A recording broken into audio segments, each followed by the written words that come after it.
Hey guys, MentalOne here. I know it's been a long time. Happy to see you guys too. Um, Basically, I'm making this video as a summary of this patch that's come up. I really should know the name of this patch actually, but I don't. I'll put it in like the description in the name of the video. But anyway, it's a patch that came out like a week ago, I think, something like that. Not like super recent to the point that this video is like relevant.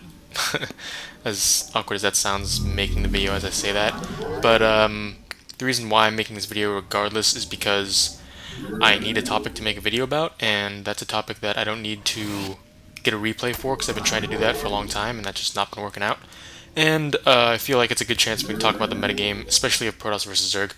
I'm on a timer right now because, as you can see, this game is in ×2 speed. Because I wanted to get this video out quick, just something short that you guys can watch to know that I'm still around and making videos. Because I know I haven't actually released any videos, but I have been making them. I just haven't been putting them out because I have high quality of standard, or high standard of quality, I guess, is a polite way of saying it. But this is a game from a clan war I played in yesterday. So, voice crack.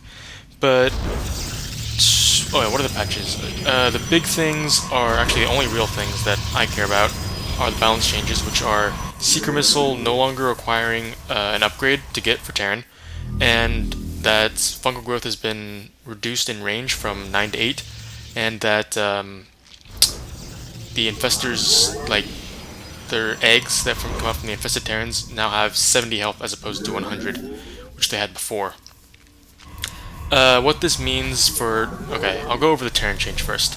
Terran vs. Terran, first off, that's going to be the match I think that changed the most because of the Terran buff. Basically, there's going to be a good chance of Terrans getting into that Battlecruiser Viking Raven composition a lot faster, as opposed to sticking on tanks for like an hour before they actually get that composition going. The reason for that is that Ravens are going to be so good against tanks that there's no reason to wait to get Ravens. But you guys probably don't care about TVT that much.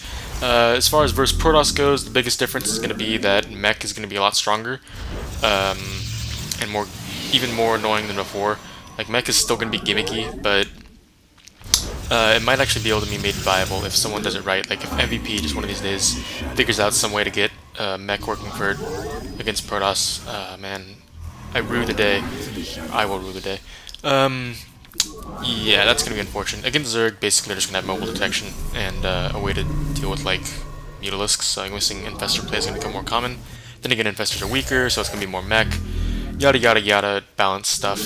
No one cares about Terran anyway. The big important matchup that I want to talk about is Protoss versus Zerg.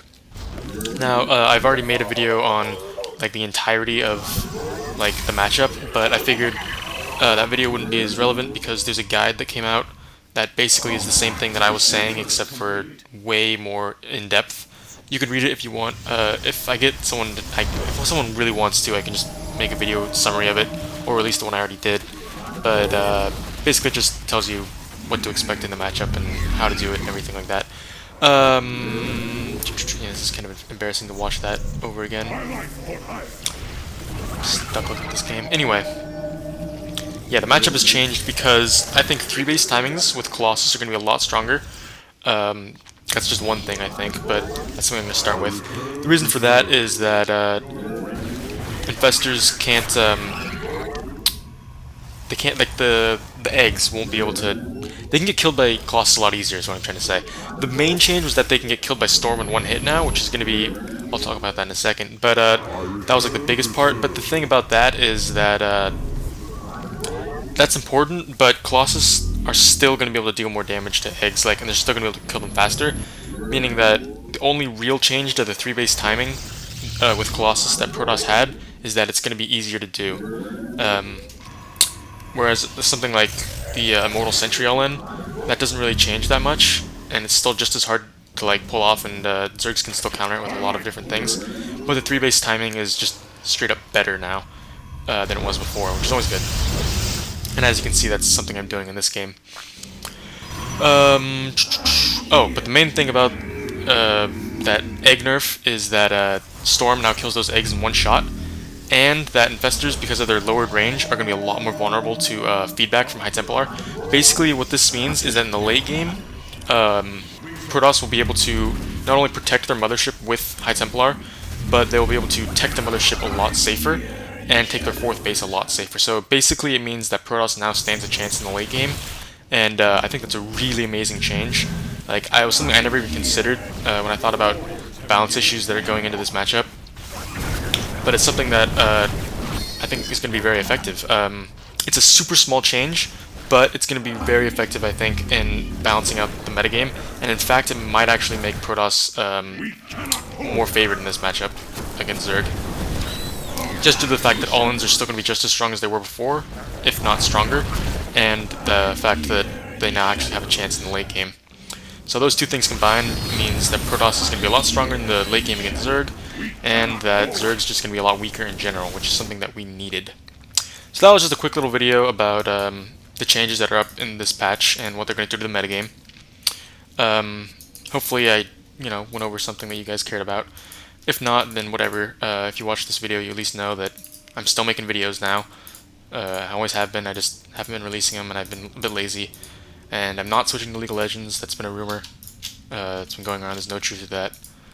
I'm playing League of Legends every so often, but Starcraft is still my game. So, yeah, I'll see you guys later.